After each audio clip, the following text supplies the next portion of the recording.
Pernah kepikiran nggak sih, kalau strategi marketing paling brilian itu bukan di iklan TV atau di media sosial, tapi justru dilukis gede-gede di dinding kayak gini? Apa yang kelihatannya cuma hiasan biasa, sebenarnya bisa jadi sebuah rencana bisnis yang jenius. Yuk, kita bedah bareng-bareng. Coba deh lihat gambar ini. Sepintas lalu, ya ini cuma mural warna-warni di tembok sebuah warung. Tapi kalau kita lihat lebih teliti, ada cerita yang jauh lebih dalam di balik cat ini. Anggap aja ini sebuah teka-teki.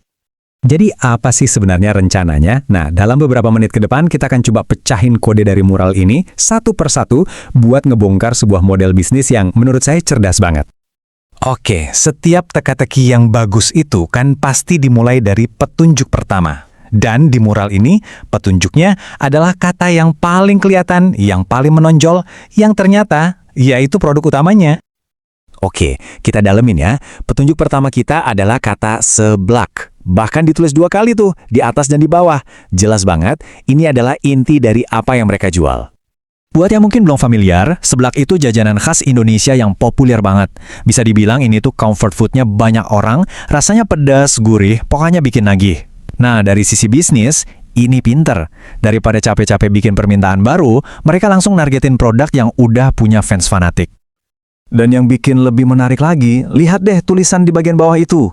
Para pecinta seblak. Ini poin penting banget. Mereka nggak cuma bilang, kami jual seblak. Tapi mereka secara terang-terangan bilang, tempat ini tuh buat para penggemar berat, buat komunitasnya. Oke, kita udah tahu produknya apa. Sekarang, mari kita cari tahu. Sebenarnya warung ini tuh buat siapa sih? Petunjuk berikutnya udah ada di depan mata kita. Nah, disinilah kuncinya. Coba perhatiin singkatan yang ditulis gede banget di tengah-tengah mural ini. PNS. Ini bukan 3 huruf sembarangan. Ini adalah petunjuk paling penting dari semua teka-teki ini.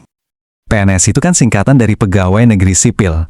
Dengan menaruh akronim ini di posisi paling tengah dan paling jelas, si pemilik warung ini seolah-olah lagi teriak, "Hei, para PNS, tempat ini tuh buat kalian." Ini adalah sebuah pilihan target pasar yang wow, spesifik dan berani banget. Mungkin ada yang bertanya, loh, kenapa harus spesifik banget sih nargetin pegawai negeri? Bukannya itu malah bikin pasarnya jadi sempit? Eits, tunggu dulu. Justru disitulah letak kejeniusannya. Coba kita pikirin deh, pegawai negeri itu punya penghasilan yang stabil, artinya daya belinya konsisten. Jam makan siangnya juga teratur, jadi bisa menciptakan permintaan yang bisa diprediksi setiap hari. Dan yang gak kalah penting, mereka punya komunitas yang solid. Artinya apa? Promosi dari mulut ke mulut bisa jalan cepet banget. Ini kan profil pelanggan idaman banget. Oke, kita udah punya produknya. Kita udah punya target pasarnya. Sekarang, mari kita lihat potongan puzzle terakhir yang menyatukan semuanya jadi sebuah strategi yang utuh. Dan ini dia, kata-kata pamungkas yang mengikat semuanya jadi satu. Frasa titik kumpul. Ini bukan cuma nama warung loh. Ini adalah jantung dari strategi mereka. Ini value proposition-nya.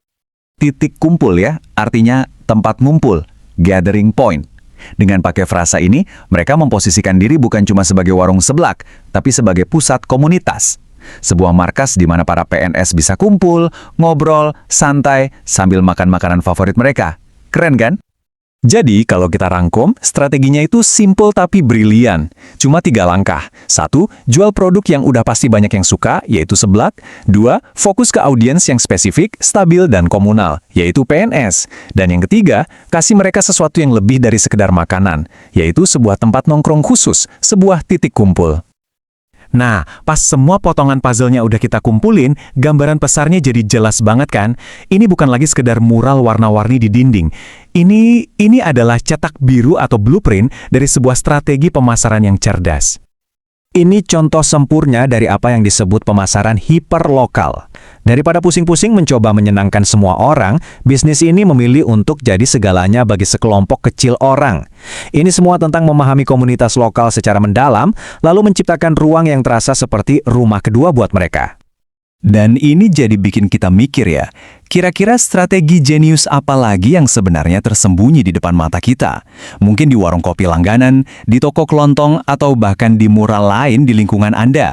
Coba deh lain kali pas lagi jalan-jalan perhatikan sekitar lebih teliti. Siapa tahu Anda menemukan hal serupa.